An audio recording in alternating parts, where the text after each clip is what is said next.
औरंगजेब को लेकर महाराष्ट्र में भड़की हिंसा के बाद महाराष्ट्र के नागपुर शहर में बीते 17 मार्च को हुई हिंसा के बाद अब कई पुलिस थाना क्षेत्रों में लगाया गया कर्फ्यू अब हटा लिया गया है।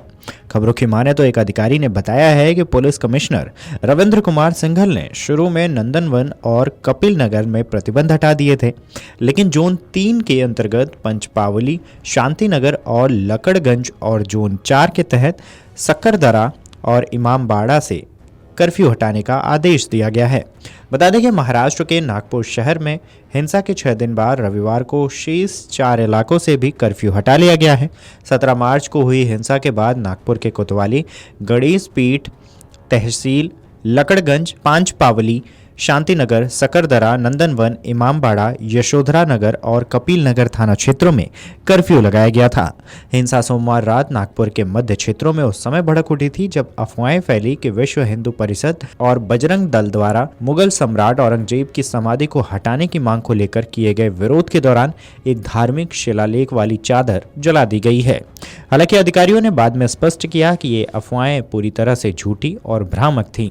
इससे पहले 20 मार्च को नंदनवन और कपिल नगर थाना क्षेत्रों से तथा 22 मार्च को पांचपावली, शांतिनगर, लगड़गंज, शकरदरा और इमामबाड़ा इलाकों से कर्फ्यू हटा लिया गया था। रविवार को नागपुर पुलिस आयुक्त रविंद्र सिंघल ने आदेश जारी कर कोतवाली तहसील, गणेश पीठ और यशोधरा नगर थाना क्षेत्रों से भी दोपहर 3 बजे से कर्फ्यू हटाने का निर्णय लिया। एक अधिकारी ने बताया कि संवेदनशील इलाकों में पुलिस की गश्त जारी रहेगी और स्थानीय पुलिस बल तैनात रहेगा। बीते 17 मार्च को हुए उपद्रव में बड़े पैमाने पर पथराव और आगजनी की घटनाएं हुई थी। इस हिंसा में 3 डीसीपी रैंक के अधिकारियों समेत 33 पुलिसकर्मी घायल हो गए थे। मीडिया रिपोर्ट्स की माने तो पुलिस ने अब तक हिंसा से जुड़े 100 से अधिक लोगों को गिरफ्तार किया है। मुख्यमंत्री देवेंद्र फडणवीस ने शनिवार को कहा कि नागपुर में हुई हिंसा के दौरान तोड़फोड़ और संपत्ति के नुकसान की भरपाई दंगाइयों से कराई जाएगी और जरूरत पड़ने पर उनके खिलाफ बुलडोजर की भी कार्रवाई की जाएगी। उन्होंने कहा कि यदि हिंसा फैलाने वाले नुकसान की भरपाई नहीं करते हैं तो उनकी संपत्ति जब्त कर नीलामी की जाएगी। मुख्यमंत्री ने यह भी स्पष्ट किया है कि हिंसा के दौरान पुलिस अधिकारियों पर हमला करने वालों के खिलाफ सख्त कार्रवाई की जाएगी। इस प्रकार से दंगा किया, उसके बारे में एक वरिष्ठ स्तर की बैठक मैंने की है।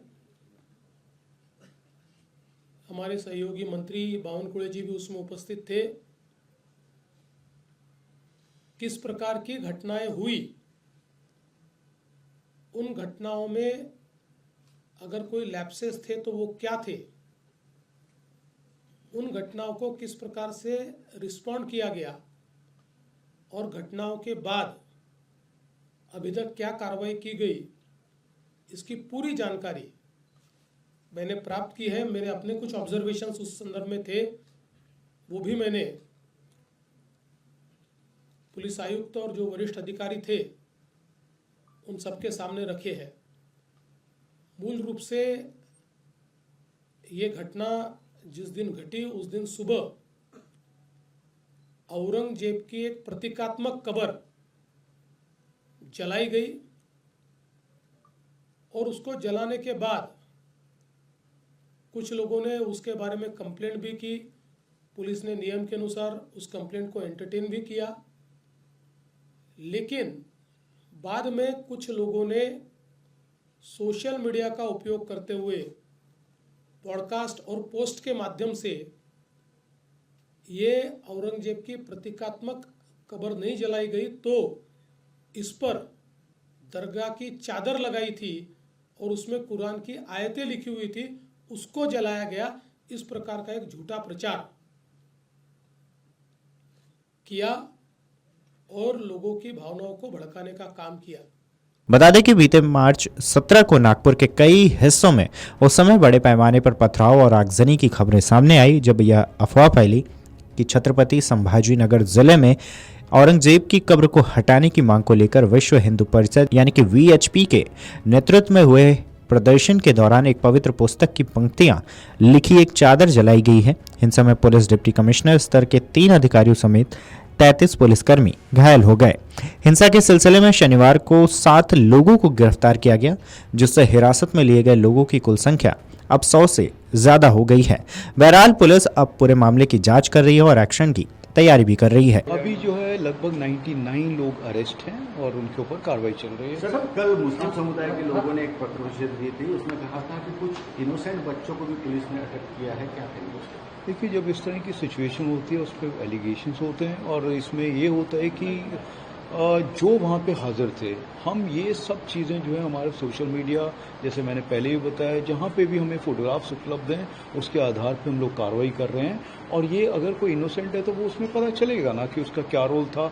हमारे अधिकारी ने देखा, हमारे कर्मचारी ने देखा, वीडियो में आया, कुछ ऑडियो में आया, साइबर जो हमारे पुलिस स्टेशन है उसमें हुआ। तो ये इतना कॉम्प्लेक्स है, मैं इमीडिएटली बता नहीं पाऊंगा इसमें कि किसके क्या एलिगेशन है। हम जो कार्रवाई कर रहे हैं बिल्कुल निष्पक्ष कर रहे हैं, इतना मैं कहना चाहूँगा। जुम्मे की नमाज को देखते हुए क्या जुम्मे की नमाज को लेकर किस प्रकार की सुरक्षा है, क्या एहतियात बरता जा रहा है?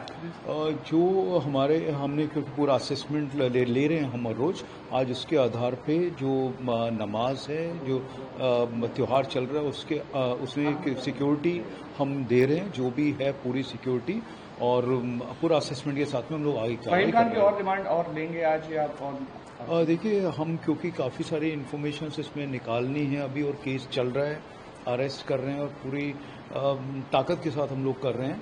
और इसमें जहाँ जहाँ हमें ज़रूरत पड़ेगी एक्सटेंडेड पीसीआर की या फिर दोबारा से अगर कोई एमसीआर में जाता है तो वो हम जरूर करें। इस खबर पर आपकी क्या राय है हमें कमेंट करके जरूर बताएं। वीडियो डेस्क अमरउजाला.com। अगर आप ये वीडियो YouTube पर देख रहे हैं तो हमारे चैनल को सब्सक्राइब कर बेल आइकन दबाएं और Facebook पर देख रहे हैं तो हमारे पेज को लाइक करें। 8 मिलियन प्लस सब्सक्राइबर, आपके इस भरोसे के लिए बहुत धन्यवाद।